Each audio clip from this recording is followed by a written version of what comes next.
Smart chilli powder అన్ని రకాల వంటలకు పచ్చళ్లకు సరైన chilli powder. No colour no chemical.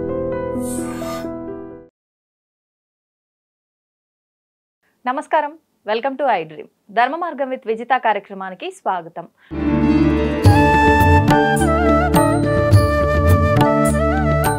నమస్కారం గురుగారు. నమస్కారం అమ్మా.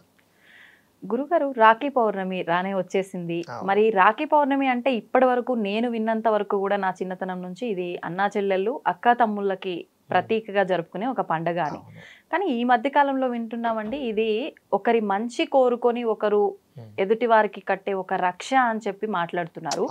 అంటే మన సనాతన ధర్మం నుంచి మనం ఏ విషయం తీసుకున్నా కూడా దానికి ఒక పద్ధతి, ఆచారము, కట్టుబాట్లు ఉంటాయి. మరి ప్రత్యేకించి ఈ రాఖీ పండుగ గురించి మనకి ఎక్కడ తెలుపబడింది? అక్కడ నిజంగా అన్నా చెల్లెళ్ళు అక్క తమ్ముళ్ళకి కట్టాలనే ఉందా, ఇలా ఎవరైనా మంచి కోరుకొని కట్టాలని ఉందా? దాని గురించి పూర్తి వివరణ కావాలి. ఖచ్చితంగా. ఇప్పుడు ప్రధానంగా మీరు అడిగిన విషయంలోనే అన్నా చెల్లెళ్ళకైనా ఇంకా అడిషనల్ గా ఏదైనా సంబంధాలు కూడా ఉందా అంటే కనుక దీని పురాణాంతర్గతంగా ఒక చరిత్ర ఉంది. సాధారణంగా ఈ రక్షాబంధన అనేటటువంటి మన సాంప్రదాయం కాదు. ఫస్ట్ నార్త్ ఇండియన్స్ ఎక్కువ ఆచరించేవారు. అక్కడ కూడా దీనికి సంబంధించి అనేక రకాల చరిత్రలు ఉన్నాయి. అయితే మీరు అన్నదానికి రిలేటెడ్ గా మొట్టమొదట ఇంద్రుడి యొక్క భార్య పేరు ఇంద్రాణి. అయితే ఇంద్రుడికి వచ్చే ఓ సమస్య వచ్చింది. ఏమిటంటే రాక్షసులతో పోరాడేవాడు. పోరాడిన సమయంలో పోరాడి నగ్గలేకపోయిన పరిస్థితి వచ్చేసింది, ఓడిపోయే పరిస్థితి వచ్చేసింది, చాలా ఇబ్బంది పడ్డాడు. అప్పుడు ఇంద్రుడి యొక్క భార్య ఇంద్రాణి చాలా బాధపడి తన భర్త ఎలాగైనా నగ్గాలి అని ఆలోచించుకుని ఏం చేసిందంటే లక్ష్మీనారాయణులకి శివపార్వతులకి పూజించింది. వాళ్ళిద్దరిని పూజించి అక్కడ ఒక రక్ష వాళ్ళ దగ్గర పెట్టి, వాళ్ళ పాదాల దగ్గర పెట్టి పూజ చేసినటువంటి ఒక రక్షణ తీసుకెళ్లి ఆ రక్షణ తన భర్తకి ఇచ్చి కట్టి నువ్వు ఇప్పుడు వెళ్ళి యుద్ధం చెయ్యి అని పంపించింది. ఎప్పుడైతే ఆ రక్ష కట్టుకున్న తర్వాత వెళ్ళి యుద్ధం చేశాడో దాని ప్రభావం చేత ఆ యుద్ధంలో నగ్గాడు. ఆ కారణంగా అంటే ఇక్కడ ప్రేమతోటి లేదా తను రక్షించాలి, తన ఆయుష్ ఉండాలి, తన గండాలు పోవాలి, తను నగ్గాలి, తనకి విజయం కావాలన్న కాంక్షతోటి కూడా రక్షణ కట్టేటటువంటి సాంప్రదాయం చారిత్రాత్మకంగా ఉంది. ఇంద్రుడు ఇంద్రాణి భార్యాభర్తలైనా కూడా తన భర్త యొక్క వ్యవస్థ కోసం, మంచి కోసం కట్టింది. అది ఒక చారిత్రకమైనటువంటి విషయం. ఇంకా మిగతా అన్నదమ్ముల విషయాలు పోతే చాలా ఉన్నాయి. మనకి చాలా వింటూ ఉంటాం మనం. సాధారణంగా ఇప్పుడు కృష్ణుడు ద్రౌపది విషయం చూసుకున్నట్లయితే కనుక అది అంటే మనకి పురాణాంతర్గతంగా లేకపోయినా కూడా నార్త్ ఇండియాలో ఈ చరిత్రలు ఎక్కువ చెప్పుకుంటారు. ఏంటంటే కనుక కృష్ణ పరమాత్మ శిశుపాలను చంపడానికి ప్రయత్నం చేసేటటువంటి సమయంలో విష్ణు చక్రాన్ని వదులుతుంటే ఆ వదిలిన చూపులు కొంచెం గీసుకుని రక్తం వచ్చేటటువంటి సమయంలో ద్రౌపది తన అన్నగారికి ఆ రకంగా రక్తం రావడం చూసి బాధపడి తన కొంగు నుంచి చింపి వస్త్రం చింపి కడుతుంది, రక్ష కింద కడుతుంది, అది ఒక రక్తం గడ్డానికి కడుతుంది. సరే, అప్పుడు కృష్ణ పరమాత్మ నువ్వు చేసినటువంటి ఈ పనికి నేను భవిష్యత్తులో నేను నీకు ఖచ్చితంగా ఆదుకుంటాను అని వరాన్ని ఇస్తాడు. అంచేతే ద్రౌపది వస్త్రాభరణ సమయంలో తిరిగి వస్త్రాన్ని ఇచ్చాడు అనేటటువంటిది ఒక చోట దాన్ని కథగా చెప్తారు రక్షాబంధనానికి, అన్నదమ్ముల యొక్క రిలేషన్కి. అయితే దీనికి ఇంకొక చరిత్ర కూడా ఉంది. పూర్వకాలంలో ఏంటంటే కనుక బలి చక్రవర్తిని విష్ణు పరమాత్మ తొక్కేశాడు. వామనావతారంలో శుభ్రంగా పాతాళంలోకి తొక్కేశాడు. తొక్కేసిన సమయంలో ఈ బలి చక్రవర్తి కోరుకుంటాడు నువ్వు కూడా పాతాళ లోకంలోనే ఉండిపోవాలి అని. సరే, అప్పుడు విష్ణులోకం అంతా కూడా అతలాకుతలం అయిపోతుంది. లక్ష్మీదేవి చాలా బాధపడుతుంది. అప్పుడు ఏం చేసిందంటే లక్ష్మీదేవి ఎలాగైనా సరే తన భర్తని తిరిగి వైకుంఠాన్ని తీసుకెళ్లాలనే ఉద్దేశంతో పాతాళ లోకంలోకి ఒక బ్రాహ్మణ వేషం వేసుకుని వెళ్ళి అప్పుడు ఆ యొక్క బలి చక్రవర్తికి రక్ష కడుతుంది, రక్షాబంధనం కడుతుంది. కడితే కట్టినటువంటి దానికి సంతోషించినటువంటి వాడు నీకు ఏ వరం కావాలో కోరుకో అంటాడు. అంటే అప్పుడు వెంటనే లక్ష్మీదేవిగా రూపాంతరం చెంది నేను నిన్ను సోదరుడిగా భావించి రక్షాబంధనం కట్టితే నువ్వు నాకు వరాన్ని ఇచ్చావు కాబట్టి నా భర్తని తిరిగి నాకు వైకుంఠానికి పంపించు అంటాడు. సో సోదర భావంతో నువ్వు కట్టినటువంటి రక్ష కారణంగా నేను నీ భర్తని నీకు ఇచ్చి పంపిస్తున్నాను అని చెప్పేసి తన భర్తను వైకుంఠానికి పంపించడానికి చక్కగా అవకాశాన్ని ఇస్తాడనమాట. ఆ కారణంగా తన భర్తను తాను పొందడానికి ఒక అన్నగారుగా భావించి బలి చక్రవర్తి రక్షాబంధన కట్టింది అని ఒక చోట దీనికి సంబంధించినటువంటి ప్రచారం. ఇంకొకటి ఉంది మనకి యముడు యొక్క సోదరి యమునాదేవి. సరే, ఒకనొక సమయంలో వాళ్ళిద్దరి మధ్య ఏదో చిన్న ఇబ్బంది కలిగి చాలా కాలం పాటు యముడు తన సోదరితో మాట్లాడడం మానేశాడు. చాలా బాధ కలిగింది. తన మళ్ళీ వాళ్ళ అన్న ఎప్పుడు మాట్లాడతారా అని ఎంతో కాలం ఎదురు చూసింది. మొత్తం మీద ఒకనొక సమయంలో యమధర్మరాజు యమునాదేవి దగ్గరికి వచ్చాడు. వచ్చినతో చాలా సంతోషించి తన అన్నగారు బాగుండాలి, ఆనందంగా ఉండాలని ఉద్దేశంతో రక్షాబంధన కడుతుంది.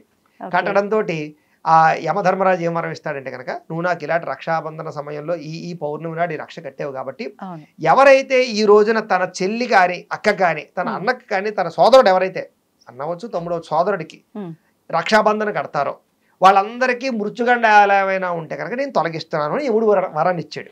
ఇది మనం దీపావళి అమావాస్య సమయంలో ఏమైనా ఈ యముడికి సంబంధించి ఉండదు. దీనికి రక్షాబంధన సంబంధం కాదు, వేరే స్టోరీ అది.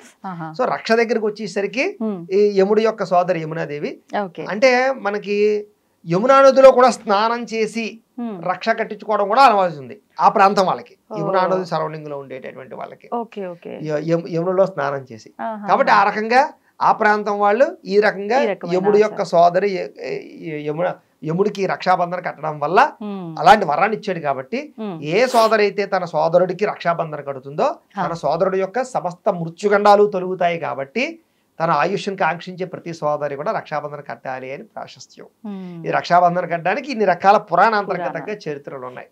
ఓకే, అంటే ఇవన్నీ మనం ఆధారంగా తీసుకుంటే మనం ఏ చరిత్ర అవ్వచ్చు ఆ రోజు రక్షాబంధన కట్టడం వల్ల ఏది ఏమైనా సోదరుడు యొక్క ఉన్నతను కోరుకుని కట్టేటటువంటిది. ఓకే, ఇప్పుడు ఇవి రోజులు గడుస్తున్న కొద్దీ రకరకాల మార్పులు వస్తున్నాయి. అంటే అది ఎవరన్నా ఒకరు ఏదైనా చెప్పిండ్రు అంటే దాన్ని ఖచ్చితంగా పాటించాలనే ధోరణి ఎక్కువగా చూస్తున్నాం. మరి ఇప్పుడు ఇది కట్టే విధానం కూడా ఖచ్చితంగా ఈ సమయం నుంచి ఈ సమయం లోపే కట్టాలి అని చెప్పి సమయం కూడా ఖచ్చితంగా చూసుకుంటారు. నిజంగా అలా సమయం చూసుకోవాలంటారా? అంటే సాధారణంగా ఏంటంటే కనుక మనకి అంటే చూసుకోవచ్చు, తప్పేం కాదు. మంచి పని చేసేటప్పుడు దుర్ముహూర్తం మధ్యలో లేకుండా చేసుకోవడం అనేటటువంటిది సాధారణ ప్రక్రియ. కాబట్టి ఆ రోజు ఏదైనా కొంచెం మంచి సమయం చూసి ముఖ్యంగా అన్నగారిని రమ్మని కూర్చోబెట్టి వాడి చక్కగా తిలకధారణ చేసి చక్కగా వాడికి శుభ్రంగా గంధం రాసి సెంటు రాసి చక్కగాను అలంకారం చేసి శుభ్రంగా వాడికి హారతి ఇచ్చి చక్కగా రక్షాబంధన కట్టి పెద్దవాడైతే ఆశీర్వచనం చేసుకోవడం, చిన్నవాడైతే ఆశీర్వదించడం, ఇలా చేయడం అనేటటువంటిది సాంప్రదాయం అన్నమాట. అందులో మనం ఇప్పుడు రాఖీ అంటేనే పౌర్ణమి, మరి ఇది ఏ రోజున వస్తోంది? మనం డేట్ వైజ్ చూసుకుంటే ఆ రోజు పౌర్ణమి గడియలు ఎప్పటి వరకు ఉన్నాయి? ఎప్పుడైనా సరే పౌర్ణమి గడియలు అనేటటువంటివి మనకి ఉదయం సమయానికి మనకి సూర్యోదయం సమయానికి ఉండేటటువంటి దాన్ని చూసుకుని మనం రాఖీ పౌర్ణమి చేసుకోవాలన్నమాట. అంతే కదా, రాఖీ పౌర్ణమి, జంధ్యాల పౌర్ణమి, వ్యాస పౌర్ణమి అన్ని వచ్చేసాయి. ముఖ్యంగా యజ్ఞోపవేతం కూడా మార్చుకోవడం ఆ రోజు ముఖ్యంగా చాలా విశేషం. అంటే ఎవరైనా మార్చుకోవచ్చా, లేదంటే కొత్తగా అలా ప్రాసెస్ అయిన వాళ్ళు సంవత్సరం తిరగని వాళ్ళు మార్చుకోవాలని కొంతమంది చెప్తున్నారు, అలా చేసుకోవాలా? కాదు, యజ్ఞోపవేతం వేసుకునే అధికారం ఉన్న ప్రతి ఒక్కళ్ళు ఆ రోజు ఖచ్చితంగా యజ్ఞోపవేతం మార్చుకోవాలి అదనమాట. దానికి ముఖ్యంగా బ్రాహ్మణ క్షత్రియ వైశ్యుడికి ఖచ్చితంగా ఉంటాయి. ఇంకా మిగతా కొన్ని రకాల వర్ణాలు కంసాలు ఇలా కమ్మరులు ఇలాగా నాయి బ్రాహ్మణులు రకరకాల వర్ణాల వాళ్ళకి ఈ ఉంటుంది అనమాట. ఈ యొక్క యజ్ఞోపేతం వేసుకునే అధికారం ఉంటుంది. ఆ అధికారం ఉన్న ప్రతి ఒక్కళ్ళు కూడా యజ్ఞోపేతాన్ని ఖచ్చితంగా మార్చుకోవాలి. ఒక చిన్న డౌట్ అండి, నేను ఎక్కడో విన్నా ఇంతకు ముందర ఆడవారికి కూడా జంధ్యం ఉంది అని చెప్పి, అది వాస్తవమా? అది చాలా ఎప్పుడో పురాణాంతర్గతంగాను, ప్రస్తుత కాలంలో కలియుగంలో అటువంటి ధర్మాలు ఏమీ లేవు. ఓకే, ఎందుకని అది మారిపోయింది అంటారు? ఒకప్పుడు అది కాలధర్మం. ఆ కాలంలో ఉండేటటువంటి మనుషులు, వాళ్ళ పరిస్థితులు, వాళ్ళ వ్యవహారాలు అన్ని కాలధర్మాలు మారిపోతుంటాయి. దేశకాల వైపరీత్య సంగయ్య, దేశాన్ని బట్టి కాలాన్ని బట్టి పరిస్థితిని బట్టి ధర్మాలు మారిపోతూ ఉంటాయి. కృతయుగంలో ధర్మం త్రేతాయుగంలో ఉండదు, త్రేతాయుగంలో ధర్మం కలియుగంలో ఉండదు. అంచేత ఏ ధర్మం ఏ యుగంలో ఆ ధర్మం వేరు. ఇప్పుడు కృతయుగంలో భగవంతుడు ప్రత్యక్షంగా కనపడేవాడు. రా అంటే ఇంద్రుడు, రా అంటే ఇంద్రుడు వచ్చేసేవాడు. కారణం ఏంటంటే కనుక అప్పుడు ధర్మం. ఏం చేత ఇంద్రుడు వచ్చినా సరే నాకేదో కావాలి, నీ పదవి నాకు కావాలని అడిగేవాడు కాదు, సస్యరక్షణ కోసం పిలిచేవాడు. కాబట్టి భగవంతుడు ప్రత్యక్షం అయ్యేవాడు. అలాగే కృతయుగంలో అది. త్రేతాయుగం దగ్గరికి వచ్చేసరికి ఏమైంది, రాక్షసాంశం మొదలైపోయింది. అంచేత ఆ కాలంలో భగవంతుడు అవతారం ఎత్తి రావాల్సి వచ్చింది, ప్రత్యక్షంగా కాకుండాను, దుష్ట శిక్షణ కోసం. అంచేత డైరెక్ట్ గా వస్తే చాలా ప్రమాదకరం అని, ప్రమాదకరమే మరి. అంచేత ఏంటి, అవతారం ఎత్తి రావాల్సి వచ్చింది, ధర్మాన్ని రక్షించడానికి చాలా కష్టపడవలసి వచ్చింది, యుద్ధం చేయవలసి వచ్చింది. రాముడు ఎంతో కష్టపడ్డాడు ఆ సమయంలో. ఇంకా యుగ ధర్మం మారిపోయింది. ఇది ద్వాపర యుగం వచ్చేసరికి ఏమైంది, ఇంకా ధర్మం తగ్గిపోయింది, 2 పాదాల ఎందుకు వచ్చేసింది. అప్పుడు ఏమైంది, ఇంకా ధర్మం తగ్గిపోయి ఏం జరిగింది, సాక్షాత్ భగవంతుడి అవతారం ఎత్తినా కూడా ధర్మంగా దుష్ట శిక్షణ చేయవలసిన పరిస్థితి రాలేదు. ఆయన కూడా అబద్ధాలు ఆడో ఏదో చేసో ఖచ్చితంగా దుష్ట శిక్షణ చేయవలసి వచ్చింది. ఇంక కలియుగంలో వచ్చాడు అనుకోండి, ఇంక చాలా ఇంకా దారుణం అనమాట. అంచేత కాలాన్ని బట్టి యుగ ధర్మాన్ని బట్టి భగవంతుడే మారిపోతూ అవతారాలు ఎత్తి కాలాన్ని బట్టి మారిపోతుంటాడు భగవంతుడు కూడా. అవును. అంచేత కాలధర్మం, అది యుగధర్మం. అంచేత ఆ కాలంలో వేరు, ఈ కాలంలో ఆ అవకాశం లేదు. ఓకే. అంటే ఒక చిన్న క్వశ్చన్ అడగాలనుకుంటున్నా అండి మళ్ళీ, అంటే ఎండ్ ఇవ్వాలనుకోవట్లేదు. ఇప్పుడు భగవంతుడే ద్వాపర యుగానికి వచ్చేసరికి ఆయన అనుకున్న ఆ కార్యాలు చేయడం కోసం కొన్ని జిమ్మిక్కులు చేయాల్సి వచ్చింది అని, అంటే పర్వాలేదంటారా? సృష్టి ధర్మం కోసం ఆయన చేశాడు, ఇప్పుడు మనం మంచి కోసం ధర్మంగా చేయాల్సి వచ్చిన దగ్గర మనం ఒక చిన్న అబద్ధం ఆడినా, అలాంటి ఆటలు పాటలు మనం తిప్పేసిన అదే చెప్తున్నాను, మనం ఎవరిని ఆదర్శంగా తీసుకుంటాం? భగవంతుడిని, భగవంతు లీలని ఆదర్శంగా తీసుకుంటాం. కాబట్టి మనకి కృష్ణ పరమాత్మ ఈ యొక్క ఏ వ్యవస్థ ఏదైతే ఉందో, లేకపోతే భగవద్గీత ఏదైతే ఉందో, ఏదైతేనే సరే మనం భగవంతుని పురాణాన్ని ఆదర్శంగా తీసుకుంటాం. తో దుష్ట శిక్షణ చేయడానికి చేస్తే తప్పు లేదు, అందులో మన స్వార్థం ఉంటేనే అది మనకి దోషం కింద వస్తుంది. గురుగారు, శ్రావణ మాసం ఆల్రెడీ ప్రారంభం అయిపోయింది. మనకు శ్రావణ మాసం ప్రారంభం అయిందంటే ఆడవాళ్ళందరికీ కూడా ఈ మాసం అంతా ఒక మంచి పండగ వాతావరణం. అంతే, ఆడవాళ్ళకి మగవాళ్ళకి కూడా, మగవాళ్ళకి కూడా మేము అనుభవిస్తాం కదా తెలుస్తుంది. షాపింగ్ అదే అనుకుంటున్నా. అంటే ఆషాఢ మాసంలో అయిపోతుంది కదా షాపింగ్, అయిపోతుంది కానీ అప్పుడు అయింది మర్చిపోతారు వాళ్ళు. మళ్ళీ ఆషాఢం వచ్చాక కొత్త వస్తాయి. ఆషాఢంలో పాత అమ్మేశారు, కొత్త స్టాక్ దిగింది ఇప్పుడు, అంచేత వద్దు మాకు మళ్ళీ కొత్త కావాలంట. అందులోనూ అప్పుడు నార్మల్ ఫ్యాన్సీ పూజలకి పట్టువి కావాలి, స్పెషల్స్ కావాలి. అందులోని లేటెస్ట్ గా ఎవరితేనా పక్కింటి ఆవిడ కొనుక్కు వచ్చిందంటే అబ్బాయి నాకు పాతది అయిపోయింది, అది కొనుక్కుని పని చేయదు, ఇంకా ఇప్పుడు కొత్తగా వచ్చింది కావాలి, కొత్త స్టాక్ వచ్చిందని మొదలు పెడతారు. ఓకే, ఎలాగో మీరు ఇలా స్టార్ట్ చేశారు కాబట్టి ఇంక నేను క్వశ్చన్ కూడా తీసుకోను. నిజంగా ఇలా పూజలు, వ్రతాలు, నోములు అయినాయి అని అంటే ఖచ్చితంగా కొత్త వస్త్రాలు ధరించాల్సిందేనా నుంచే మనం ప్రారంభిద్దాం. ఖచ్చితంగా. ఇప్పుడు నేను కనుక అవసరం లేదని చెప్పాను అనుకోండి, నాకు మామూలుగా ఉండదు నా టార్గెట్ కామెంట్ రూపంలో. అని చేత మనం కామెంట్ కాసేపు పక్కన పెడదామండి, వాస్తవం మాట్లాడుకుందాం. వాస్తవంగా అయితేనమ్మా ఉండడం మంచిది. నూతన వస్త్రాలు ధరించడం, నూతన వస్త్రాలు ఎందుకు ధరించాలన్న దాని విషయం వస్తే, నూతన వస్త్రాలకి అంటు ముట్టు మైలు సమస్య ఉండదు. ప్రధానంగా మనం ఏదైనా సరే, ఇదేనే కాదు, వరలక్ష్మి వ్రతం అనే కాదు, మన ఇంట్లో ఏ శుభకార్యం చేసుకున్నా నూతన వస్త్రాలు అంటాం. కారణం ఏంటి? తడిపారేసిన బట్టలు అనుకోండి, మళ్ళీ ఎవరైనా బయట వాళ్ళు ముట్టుకుంటే అది మడికి పనిచేయదు. అంచేత అదే నూతన వస్త్రాలు అనుకోండి, పట్టు వస్త్రాలు ఒకటి, నూతన వస్త్రాలు ఒకటి. విశేషం ఏంటంటే కనుక, నూతన వస్త్రాలు ఎవరైనా వచ్చి ముట్టుకున్నా ఏం చేసినా అవి ఆచారాన్ని పనిచేస్తాయి అనమాట. అంటు ముట్టు మైలుకి ఇబ్బంది లేకుండా వాటికి ఆ ప్రభావం ఉండదు. అందుచేత మనం ఏ పూజ చేసుకున్నా, సాధారణంగా ఏ పూజ చేసుకున్నా అలాంటి విశేషంగా జరిగేటటువంటివి జనాలతో చేసుకుంటాం మనం. బయట నుంచి వస్తారు, బంధువులు వస్తారు, చుట్టాలు వస్తారు, రకరకాల ప్రదేశాల నుంచి వస్తారు. సో ఇంకా ఆ పరిస్థితుల్లో మనం నేనేదో తడిపారేసుకున్నాను, మడి కట్టుకున్నాను, నన్ను ముట్టుకోకంటే కుదరదు. అంచేత ఏ శుభకార్యం చేసుకున్నా నూతన వస్త్రాలు ధరించాలి అనేటటువంటిది సాంప్రదాయం. ఒక సందేహం అండి, ఇప్పుడు ఇవి తడిపారేసిన తర్వాత ఎవరో తాకుతారు కాబట్టి పనికిరావు ఆ భావన ఉంటుంది మనకు. మరి కొత్త వస్త్రాలకి తప్పు లేదా? అంటే షాప్ లో ఈ మధ్య కాలంలో అయితే డైరెక్ట్ గా ట్రయల్స్ కూడా వేస్తున్నారు ప్రతిదీ కూడా. అంటే ఇది ఖచ్చితంగా కొత్తది అంటే ఎవరు తాకలేదు, డైరెక్ట్ షాప్ అతను చూపించాడు, నేను తీసుకొచ్చి కట్టుకున్నాను అనడానికి లేదు. అవును, మరి దానికి తప్పేం లేదంటే ఇక్కడ నూతన వస్త్రము అని దాన్ని మనం ఎలాగా చేయాలంటే కనుక, దాన్ని నిర్ణయం తీసుకోవాలంటే కనుక, ఒక్కసారి తడి పారేసే వరకు అది నూతన వస్త్రం. మనమైనా సరే ఇప్పుడు దీక్షా వస్త్రాలు అంటారు. మేము యాగాలకి యజ్ఞాలకి వెళ్ళాం అనుకోండి, మాకు కూడా నూతన వస్త్రం ఇస్తారు, పంచి కండువా లాంటిది. దాన్ని మేము ఏం చేస్తామంటే 10 రోజులైతే 10 రోజులు, 5 రోజులైతే 5 రోజులు అదే పంచి కండువాని తడి పారేయకుండా దాన్ని కట్టుకుంటాం. అప్పుడు అది అంటే ఇడిచిన వస్త్రంగా కాదు, అది తడి పారేసే వరకు దీక్షా వస్త్రమే అది. సో కాకపోతే ఏంటంటే కనుక మనం ఏదైనా మలమూత్ర విసర్జన చేసే సమయంలో కట్టుకోకూడదు, ఆహారం తినేటప్పుడు కట్టుకోకూడదు. మీరైనా సరే, మీరు ఇళ్లలో మీరు వ్రతాలు చేసుకునే సమయంలోనైనా సరే, మీకు అది ఎప్పటిదాకా పనిచేస్తుందంటే కనుక, ఆ బట్టలతోటి మలమూత్ర విసర్జన చేయకుండా ఆహారం తినకుండా ఉన్నంతసేపే మీకు అది పనిచేస్తుంది, దీక్షా వస్త్రం కింద లేదా కొత్త చీర కింద. అది అలా ఎన్ని రోజుల వరకు? ఇప్పుడు మీరంటే వరుసగా ఒక 10 అనుకోండి, 10 రోజులు. ఇప్పుడు మేము ఈ రోజు ఒక పూజ ఏదో ఉంది, తర్వాత మళ్ళీ ఒక 1 వీక్ తర్వాత, ఇప్పుడు శుక్రవారాలే తీసుకోండి, ఈ శుక్రవారం మా ఇంట్లో పూజకు కట్టుకున్నా, నెక్స్ట్ శుక్రవారం వేరే వాళ్ళ ఇంట్లో పసుపు బొట్టుకు నేను అదే కట్టుకొని వెళ్ళొచ్చా? పక్కన పెట్టి వెళ్ళొచ్చు, అది పని చేసినాను. మీకు తడి పారేసి దాకా నూతన వస్త్రం, అప్పటిదాకా మీకు ఆచారంగా పనిచేస్తుంది. కానీ టర్మ్స్ అండ్ కండిషన్స్ చెప్పాను కదా, అవునవును, మలమూత్ర విసర్జన చేయకూడదు, ఆహారం తీసుకోకూడదు.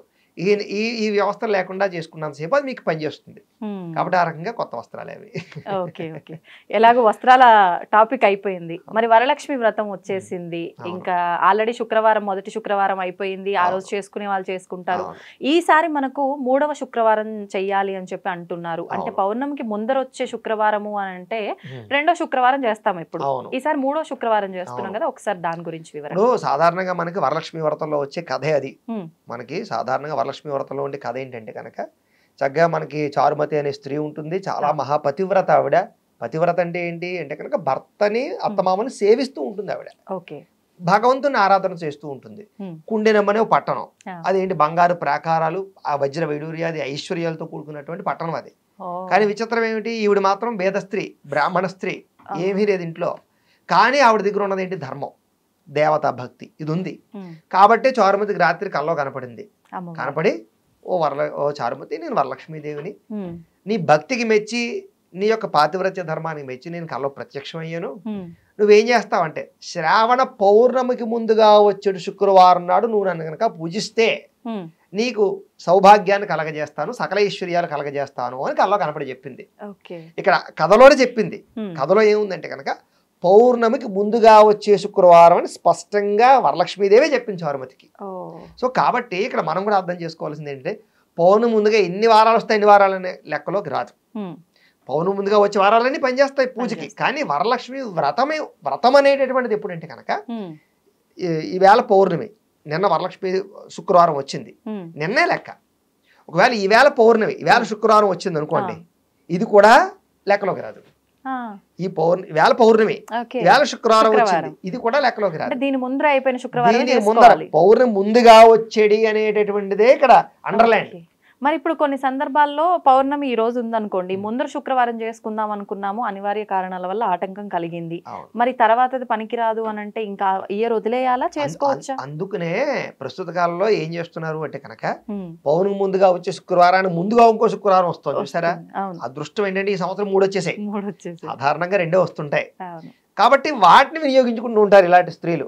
ఏదైనా మనకి డేట్ వచ్చే సమయం ఉన్నా, ఏమైనా ఇబ్బందులు ఉన్నట్టు వాళ్ళు ఏం చేస్తారంటే కనుక అప్పటికి నాకు అవ్వదు, ఆ రోజు అవ్వదు కాబట్టి ఇంకా ఇది కూడా పౌర్ణమి ముందుగా వచ్చే శుక్రవారం లెక్కలోకి వస్తుంది కాబట్టి దాన్ని ఆచరించుకుంటారు. కానీ శాస్త్రం ప్రకారంగా అయితే కనుక అదే లెక్కలోకి వస్తుంది. అంటే అవకాశం ఉంటే మనకి ఖచ్చితంగా చేసుకోవాల్సినటువంటిది వరలక్ష్మీదేవి సాక్షాత్తు చెప్పింది కాబట్టి అదే చేసుకోవడం ముఖ్యం ముందర. మరి ఇప్పుడు ఈ వ్రతాన్ని ఆచరించాలంటే రకరకాల సందేహాలు.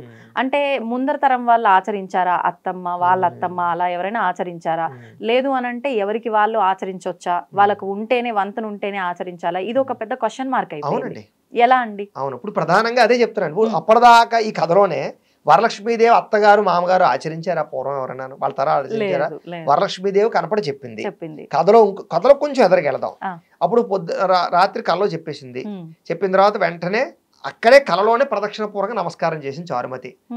చేసి కళ్ళు తెరిచి చూసేసరికి వరలక్ష్మీదేవి కనపడలేదు. ఇంటికి 4 మూలలా వెతికింది, ఎక్కడ అమ్మవారు కనపడలేదు. ఓహో నేను కలగన్నాను అనుకుంది. రాత్రి నిద్ర పట్టలేదు, పొద్దునే లేచింది. లేచి అత్తగారికి మామగారికి భర్తకి చెప్పింది. చాలా మంచి విషయం, మంచి కళ వచ్చింది నీకు, సరే భగవంతుడే సాక్షాత్ చెప్పాడు కాబట్టి నువ్వు ఆచరించు అని చెప్పారు. ఆవిడ ఏం చేసింది, ఇక్కడ వినాలి, ఆవిడ ఏం చేసింది, ఇంటి చుట్టుపక్కల వాళ్ళు కూడా చెప్పింది.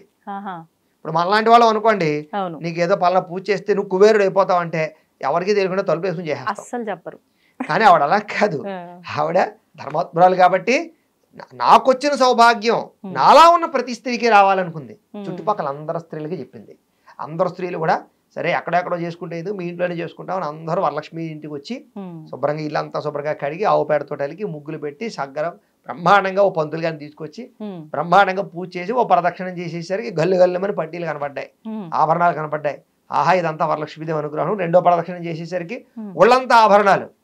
ఓహో ఇదంతా వరలక్ష్మీదేవి అనుగ్రహం. 3వ ప్రదక్షిణం చేసేసరికి ప్రతి ఇంట్లో కూడా ఐశ్వర్యంతో నిండిపోయింది, సౌభాగ్యంతో. అంతేకాదు అప్పట్లో వాహనాలు ఏంటి, ఇప్పుడు బెంజ్ కార్లు అవి ఎలాగో అప్పుడు గజవాహనం అలాగే, ఇప్పుడు మామూలు కారు ఎలాగో అప్పుడు అశ్వవాహనం అలాగనమాట. వాహనాలతో నిండిపోయింది. వాళ్ళు ఇలా నుంచి వాహనాలు కూడా వచ్చేసి ఇక్కడ నుంచి ఉన్నాయి. అంటే వాళ్ళకి సకల సౌభాగ్యాలు వాహనాలు వచ్చేసాయి అనమాట. అప్పటి నుంచి ప్రతి స్త్రీ కూడా మానకుండా ఈ వరలక్ష్మి వ్రతం ఆచరించడం ప్రారంభం చేశాయి. మరి వాళ్ళ అత్తగారు చేయలేదు, వాళ్ళ మామగారు చేయలేదు కదా. సో ఇక్కడ మనం దీన్ని బట్టి అర్థం చేసుకోవాల్సింది ఏమిటంటే ఈ వరలక్ష్మి వ్రతానికి ఆనవాయితీతో పని లేదు, మన పూర్వీకులు చేశారా అనే దానితో సంబంధం లేదు.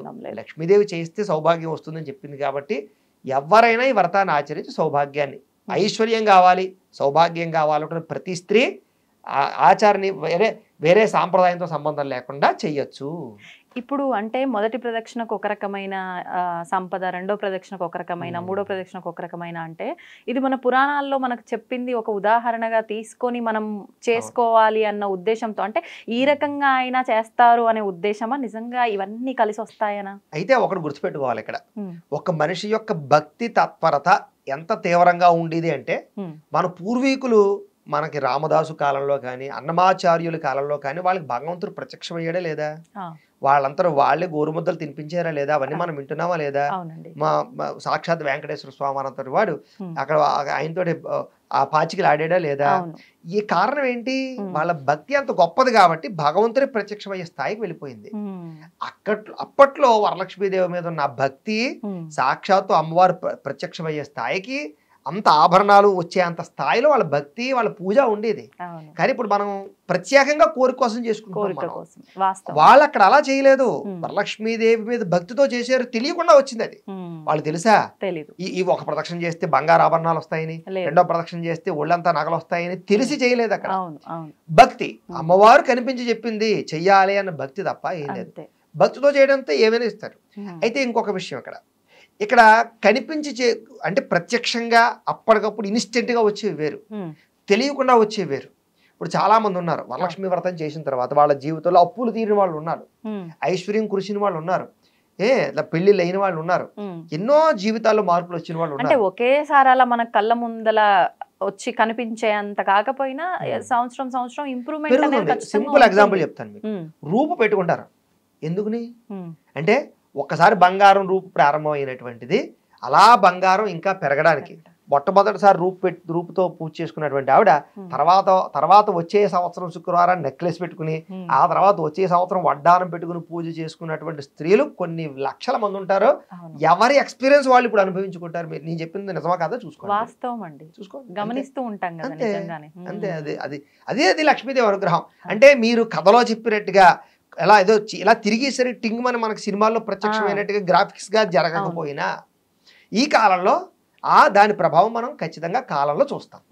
అంటే ఇది కలికాలం కాబట్టి మీరు అన్నట్టుగా అంత భక్తి ఉండడం తక్కువ, ఉన్నప్పటికీ కొన్ని ఆలస్యంగా అవుతాయి కానీ ఒకేసారిగా మనకు అది తెలియదు. అంటే మనం ఆ కథలో ఉండే వృత్తాంతాన్ని అర్థం చేసుకుని మనం భక్తిగా పూజ చేయాలి తప్ప మనం ఇలా ఆ కథలో జరిగినట్టే మన నిజ జీవితంలో జరుగుతుంది టింగ్ మనకు అన్ని వచ్చేస్తాయి అనుకుంటే అలా మరి అంతా బాగుంది. అసలు ఈ వ్రతం ఎందుకు చేసుకోవాలి, చేసుకుంటే ఫలితం ఏంటి మాట్లాడుకున్నాం, ఎలా చేసుకోవాలో కూడా వివరించండి. ఖచ్చితంగా ఈ వ్రతం చేసుకోవడానికి ముఖ్యంగా ఏంటంటే కనుక మనకి వ్రతంలో కథలో చెప్పినట్టుగానే ముందు రోజు చక్కగా ఇల్లంతా శుభ్రంగా కడుక్కుంటాము.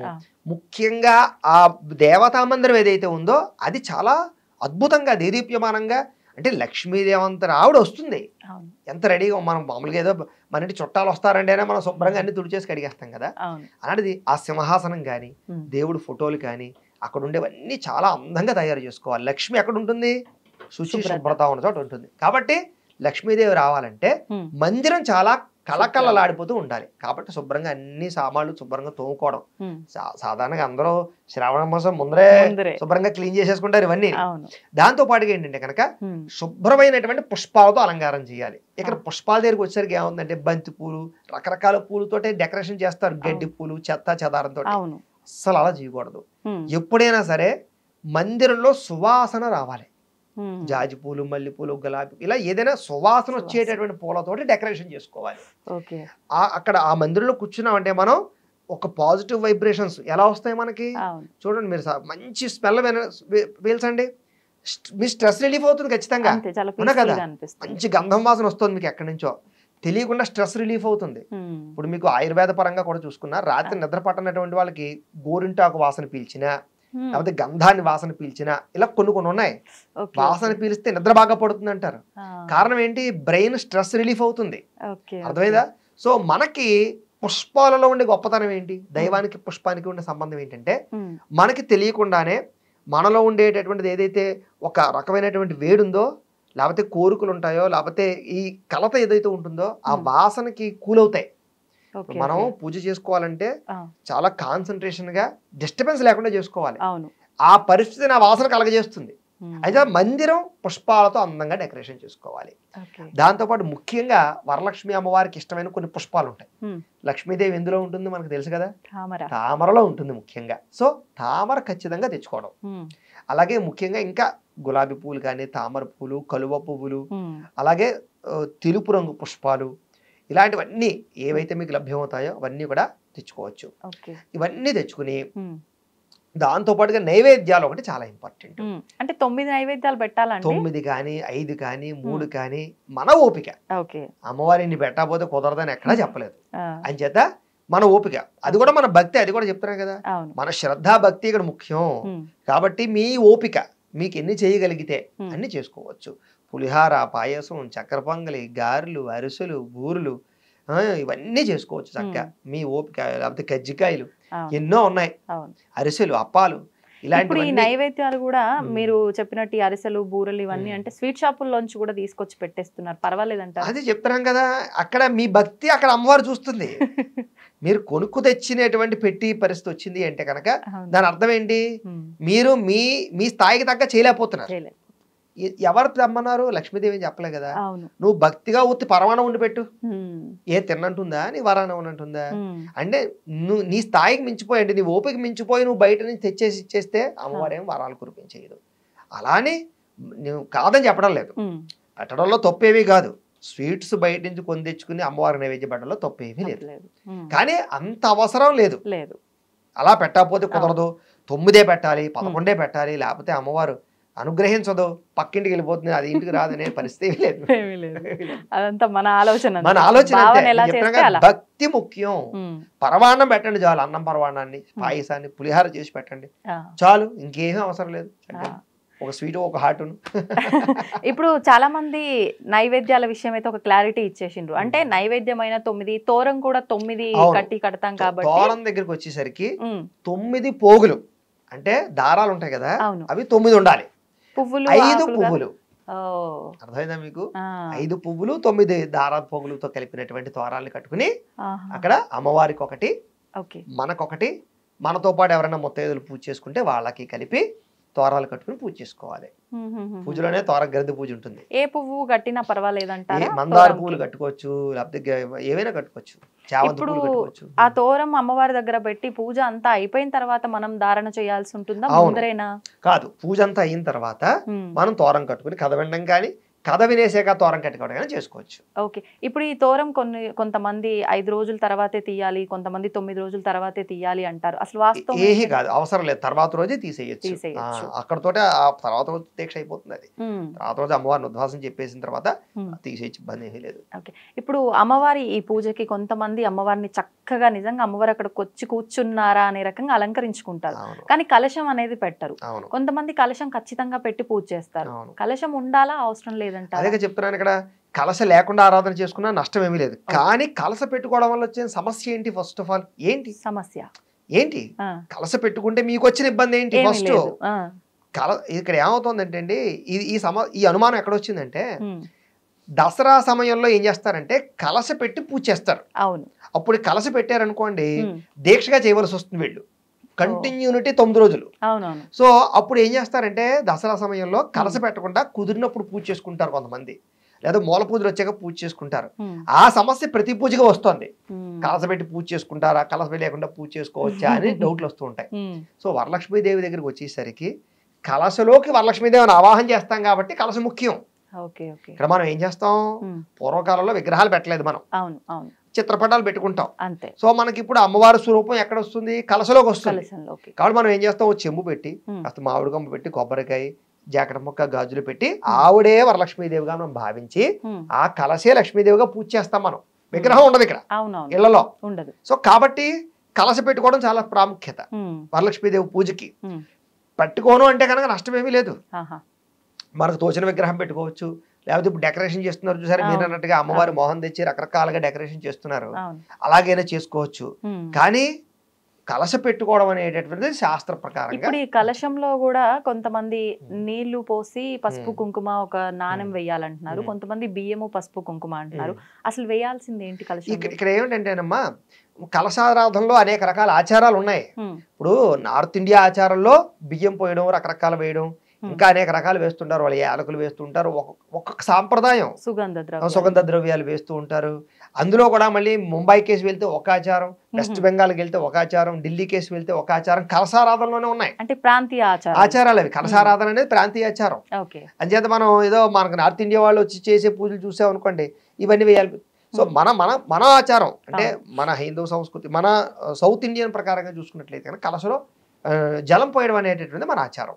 కాబట్టి నీళ్లు పోసుకుని మామిడి కొమ్మ వేసుకుంటూ సరిపోతుంది. ఇప్పుడు పైన కొబ్బరికాయ అంటే పీచు తీసిన కొబ్బరికాయని పెడుతున్నాం, కానీ కొంతమంది కొబ్బరి బోండం పెట్టాలి అంటున్నారు. ఏది పెట్టాలంటే కొబ్బరికాయ పెట్టుకోవడమే శ్రేష్టం. కాయ పెట్టుకోవడమే శ్రేష్టం. ఈ కలశంలో నీళ్ళని మనం చెట్లకు పోసుకోవాలా, ఏం చేయాల్సి ఉంటుంది? ఈ పూజ అంతా అయిన తర్వాత నీళ్ళు ఏవైతే ఉంటాయో ఇవి చెట్లకి పోసుకోవచ్చు, తులసకోటకు పోయొచ్చు, నదిలోనూ పోయొచ్చు, ఎందులోనైనా పోయొచ్చు. కానీ ఎవరైనా తొక్కేటటువంటి ప్రదేశంలో పోయకూడదు. ఓకే. ఇప్పుడు మనం ఏ పూజ చేసినా, ఎలాంటి శుభకార్యం మొదలు పెట్టినా ఫస్ట్ గణపయ్యని ఆరాధించిన తర్వాతే మనం మిగతా అన్ని చేస్తాం. ఈ పూజలో కూడా మొదటగా మనం పసుపు గణపతిని ఆరాధించిన తర్వాతే వ్రతం ఆచరించాల్సి ఉంటుందా? ఖచ్చితంగా. అసలు ఏ వ్రతము చేసినా, ఏ పూజ చేసినా విఘ్నేశ్వర పూజ చేయింది పని చేయదు అని చెప్పేసి భగవంతుడు వరాలు ఇచ్చారు. కాబట్టి ఖచ్చితంగా విఘ్నేశ్వర పూజ చేసి తీరవలసిందే. ఓకే. మరి వరలక్ష్మి వ్రతం అంతా అయిపోయిన తర్వాత ముత్తైదులకు వాయనం ఇవ్వందే ఈ వ్రత ఫలితమే ఉండదు అంటారు. ఒక్కసారి దాని గురించి కూడా ఖచ్చితంగా. ఈ వాయినాల దగ్గరికి వచ్చేసరికి అంటేనమ్మా, అంటే మనకి శ్రావణ మంగళవారాలు ఇచ్చేటటువంటి వాయినాలు వేరు, ఈ వాయినాలు వేరు. ఇది కూడా ఏంటంటే కనుక ఇంటి ఆచారాన్ని బట్టి వస్తుంటాయి. వాయినాల దగ్గరికి వచ్చేసరికి ఇంట్లో పెద్దల ఆచారం, వాళ్ళ ఇంట్లో ఎలా ఆచారం ఉందో, ఏవో కూడా ఆచారం ఉందో ఆ రకంగా ఇచ్చుకుంటూ ఉంటారు అనమాట. వాయినాలు అనేటటువంటి దానికి ఇలా ఇవ్వాలనేటటువంటి వరలక్ష్మి పూజకి లేదు. ఇప్పుడు శ్రావణ మంగళగౌరి వ్రతానికి అయితే ఉంది. అంటే మొట్టమొదటి వారం 5, రెండో వారం 10 అలాగే పెంచుకోవడం కానీ, లేదా మొట్టమొదటి సంవత్సరం వరుసగా 4 వారాలు కానీ 5 వారాలు కానీ 5 వాయినాలు ఇచ్చుకోవడం కానీ అనేటటువంటిది శ్రావణ మంగళవారాల్లో ఉంది. ఈ వరలక్ష్మి వ్రతానికి ఇంటి ఆచారాన్ని బట్టి వాయినాలు పెట్టుకునే విధానం ఉంటుంది. ఓకే. ఇప్పుడు అంటే ఈ వాయనం ఇచ్చినప్పుడు ఎవరొచ్చినా ముత్తైదుని అమ్మవారి రూపంగా భావిస్తాం కాబట్టి మనకన్నా వయసులో పెద్దవారైనా చిన్నవారైనా అంటే కాళ్ళకి పసుపు రాయటము, నమస్కారం చేయడము కాళ్ళకి, ఇదంతా ఆచరించాల్సిందే. ఏం చేత అయినా సరే. కారణం ఏంటి, మనం వచ్చినటువంటి వారిని ఒక మనిషిలా చూడటం లేదు, సాక్షాత్తు గౌరీదేవిలా చూస్తున్నాం మనం. సో మన ఇంటికి గౌరీదేవి వచ్చింది, యాజ్ ఇట్ ఈస్ గౌరీదేవి, ఇంకే అనుమానం లేదు. కాబట్టే కాళ్ళకి పసుపు రాయడం, అలంకారాలు చేయడం, చక్కగా వాయనం ఇచ్చి అదే భావనతో మనం ఆశీర్వచనం తీసుకుంటాం ఆవిడ దగ్గర. అప్పటిదాకా ఆవిడ గౌరీదేవే. తీసుకునే వాళ్ళు ఇచ్చేవాళ్ళు ఏదైనా మంత్రం గానీ శ్లోకం గానీ చేసుకోవాలా? వాయనాలకి ఏ మంత్రాలు శ్లోకాలు ఉండవు. ఇస్తేనేమో వాయనం, పుచ్చుకుంటున్నామో వాయనం, అంతే అంతే. ఇప్పుడు ఈ రోజున ఈ వ్రతము ఇదంతా అయితే ఎలాగో ఆచరిస్తాము, మరి అమ్మవారికి సంబంధించి ఏమైనా నామాలు, స్తోత్రాలు ఇలాంటివి ఆ రోజున పారాయణ చేయాల్సినవి ఏమైనా? ఓల్డ్ స్తోత్రాలు ఉన్నాయి లక్ష్మీదేవికి సంబంధించినటువంటివి. కనకదార స్తోత్రం చదువుకోవచ్చు, అష్టలక్ష్మి స్తోత్రం చదువుకోవచ్చు, పాటలు ఉన్నాయి పాడుకోవచ్చు. ఎవరి ఓపిక వాళ్ళది, ఎన్నైనా చేసుకోవచ్చు. ఎన్ని చేసుకుంటే అమ్మవారి కాదు ఉంటుంది. చేసుకోవాలి. చేసుకుంటేనే ఇప్పుడు ఏదో మొక్కుబడి పూజ చేసేయడం కాదు, కాసేపు అమ్మవారి సమక్షంలో గడపడం, కాస్త పారాయణ చేయడం. పూజ ఎంతసేపు ఉంటుంది, గట్టిగా అరగంట. చేత మిగతా పారాయణలు కూడా చేసుకుంటూ అవన్నీ చేసుకున్నట్లయితే కనుక దాని ప్రభావం వేరేగా ఉంటుంది. ఇప్పుడు ఈ పూజ పురోహితుల సమక్షంలో ఆచరించాలా, ఎవరికి వారైనా పుస్తకం దొరుకుతుంది కాబట్టి ఆచరించుకోవచ్చు అంటే? ఖచ్చితంగానమ్మా. ఇది చాలా పెద్ద ఇంపార్టెంట్, పెద్ద సమస్య, పెద్ద క్వశ్చన్ ఇది. ఇక్కడ ఏమవుతుందంటేనమ్మా, వరలక్ష్మి వ్రతం దగ్గరికి వచ్చేసరికి ఖచ్చితంగా భక్తి ఖచ్చితంగా ఉంటుంది, శ్రద్ధ ఇంకా ఎక్కువ ఉంటుంది, సాటిస్ఫాక్షన్ చాలా ఇంపార్టెంట్ ఇక్కడ. ప్రతి ఒక్కరు చూడండి, ఎవరైనా ఏ స్త్రీ అయినా సరే వరలక్ష్మి వ్రతాన్ని చాలా కాన్సన్ట్రేషన్ గా చేస్తారు, రాజీ పడరు ఎందులోనూ కూడా. వాళ్ళు చాలా లైఫ్ లో సంవత్సరంలోకి ఇంపార్టెంట్ వ్రతం, ప్లానింగ్ ఉంటుంది. ఆ సంవత్సరంలో ఇంపార్టెంట్ వ్రతం వాళ్ళకి వరలక్ష్మి వ్రతం. సో ఆ సమయంలో వాళ్ళకి అన్ని దొరుకుతాయి వీళ్ళకి. కానీ ఎక్కడ డిసప్పాయింట్ అవుతారంటే పురోహితుడు దొరకని విషయంలోనే. కానీ దురదృష్టం ఏంటి, లక్షలలో చేసుకునే వాళ్ళు ఉన్నారు, పురోహితులు 100లో ఉన్నారు. సో ఇప్పుడు అంతమందికి ఎలా పురోహితులు చేయించగలరు? సో పాపం పురోహితులు దొరికితే నిజంగా చాలా అదృష్టవంతుడు వాడు. నిజంగా ఆ రోజు పురోహితుడు దొరికితే అదృష్టవంతుడు. కొంతమందికి ఆ పురోహితులు దొరికినా కూడా వీళ్ళకి కొంతమంది సాటిస్ఫాక్షన్ అవరం. ఎందుకంటే ఇలా చేయించే పురోహితులు అంటే పర్ఫెక్ట్ గా చేయించే పురోహితులు అలవాటు అయిపోయిన వాళ్ళకి ఏం చెప్పని కొంచెం సాటిస్ఫై అవ్వరు. కొంతమంది ఏం చేస్తారంటే ఫస్ట్ నుంచి కూడా ఇంక పురోహితులు దొరకరా బాబు అనుకుని అలవాటు అయిపోయిన వాళ్ళు, తల్లిదండ్రుల నుంచి అలవాటు చేసుకున్న వాళ్ళు, పుస్తకం చూసి చదువుకోవడం అలవాటైన వాళ్ళు ఉంటూ ఉంటారు. అయితే ఈ మధ్యకాలంలో ఈ మీడియా మాధ్యమాలు వచ్చిన తర్వాత మాలాంటి వాళ్ళం ఈ వ్రతాలు చేయడం, అవి చూసి చేసుకోవడం చేసుకుంటూ ఉన్నారు. సరే, ఏది ఏమైనా కూడా పురోహితులు వచ్చి చేస్తే శ్రేష్టం. చాలా ఇంపార్టెంట్గా బ్రహ్మలేని పూజ పనిచేయదు అని కదా, అంచేత ఉండడం. మీకు ఇంకో చాలా మంది ఏం చేస్తారంటే, పురోహితులు దొరికిన అవకాశం ఉన్నా కూడా ఆ డబ్బులు ఇవ్వాలనో, లేకపోతే ఆయన వచ్చే టైం కుదరదనో, రకరకాల కారణాల చేత చదివేసుకోవచ్చులే, లేకపోతే ఏదో వీడియో చూసి చేసేసుకోవచ్చులే అనుకుంటూ ఉంటారు. అది చాలా పొరపాటు. ముఖ్యంగా మీకు పురోహితుడు దొరికితే ఫస్ట్ ప్రిఫరెన్స్ అదే ముఖ్యం. ఏం చేత బ్రాహ్మణ పూజ ఉంది ఆ రోజు. ఇక్కడ వరలక్ష్మి వ్రతంలో ముఖ్యంగా కథలోనే చెప్పాడు, పూజ చేయించినటువంటి బ్రాహ్మడికి దక్షిణ తాంబూలాలు ఇచ్చి ఆశీర్వచనం చేసి వాడితో భోజనం చేయమని. సో నాన్ బ్రాహ్మిన్స్ అనుకో భోజనం చేయరు ఇంట్లో కాబట్టి స్వయం పాకం ఇస్తారు, దాని బదులు వస్త్రాలు అవి కూడా వస్త్రదానం అదే చేసుకుంటారు. సో అక్కడ వరలక్ష్మి పూజకితో పాటుగా బ్రాహ్మణ పూజకి విశేషం ఉంది అక్కడ. సో బ్రాహ్మణుడు దొరికాడంటే మీకు వరలక్ష్మీదేవి అనుగ్రహం కలిగినట్టే. మరి ఇప్పుడు ఇంతకీ అమ్మవారు లక్ష్మీ అమ్మవారి ఆరాధన అనగానే ఎక్కువగా మనం సాయంకాలంలోనే పూజ చేస్తూ ఉంటాము, దీపావళి టైంలో కానివ్వండి మామూలుగా. ఈ రోజున మరి ఈ వ్రతం పొద్దున్న ఆచరించాలా, సాయంత్రం ఆచరించాలా? అదే చెప్తాను, ఈ వ్రతం ఆచరించడానికి సాయంత్రం దాకా ఉపవాసం ఉండవలసిన అవసరం అయితే లేదు. ఉపవాసం ఉండగలిగి చేస్తాను అనుకున్న వాళ్ళు ప్రదోషకాలలో చేసుకోవచ్చు. ఇక్కడ సమస్య ఏమిటంటే ఉపవాసం ఏమీ తినకుండా ఉండాలి కాబట్టి, అంతసేపు ఉండలేకపోతున్నారు కాబట్టి అందరూ ఉదయాలే చేసేసుకుంటున్నారు. కుదరక చాలా మంది. ఇంకో విషయం ఉంది, వాళ్ళు ఒక్కళ్ళే కాదు కదా, ఇప్పుడు నైవేద్యం పెట్టేదాకా ఇంట్లో వాళ్ళ వరకే ఆ ప్రసాదాలు కానీ ఆహారం కానీ తినడానికి ఉండదు. సో ఇవన్నీ పెద్ద సమస్యలు. అందుచేత ఏంటంటే ఉదయాన్నే చక్కగా పూజ చేసేసుకుని భక్తిగా ప్రసాదం తీసేసుకోవడం అనేటటువంటిది వ్యవస్థ వస్తుంది. కానీ చేసుకోగలిగితే ప్రదోషకాలం వరకు కూడా ఉపవాసం చేసుకున్నా ఇంకా విశేషం. ఇప్పుడు ఒకవేళ పొద్దున్న పూజ చేసుకున్నాం అనుకోండి, ముత్తైదువులకి ఒకవేళ ఈవినింగ్ వాయినాలు ఇవ్వాల్సి వస్తే తినొచ్చా? తిన్న తర్వాత ఇవ్వచ్చు? పని చేయదు, భోజనానికి ముందరే ఇచ్చేసుకోవాలి. వాయిన ఇచ్చుకున్న తర్వాత భోజనం చేయాలి. అంటే వ్రతం యొక్క కాన్సెప్ట్ అక్కడతో కంప్లీట్ అవుతుంది. మధ్యలో బ్రేక్ ఇచ్చి భోజనం చేసి పడుకుని ఖాళీగా ఉండబోస్తారంటే. సంతోషం గురుగారు, చాలా చక్కటి వివరణ ఇచ్చారు. ధన్యవాదాలండి. నమస్కారం. తవ్వుతూనే శివలింగం సరే దాన్ని అట్లా కప్పేసేయండి, చూపించదండి. మూర్తి పూజ కాదు, సాక్షాత్ బ్రజేంద్ర నందన భగవాన్ ఉన్నారు మూర్తులు. ఏమీ ఆశించకుండా ఆరాధించే వాళ్ళు కూడా ఉన్నారా ప్రభుజీ? నిజమైన భక్తి అంటే మనకు తెలియదు కాబట్టి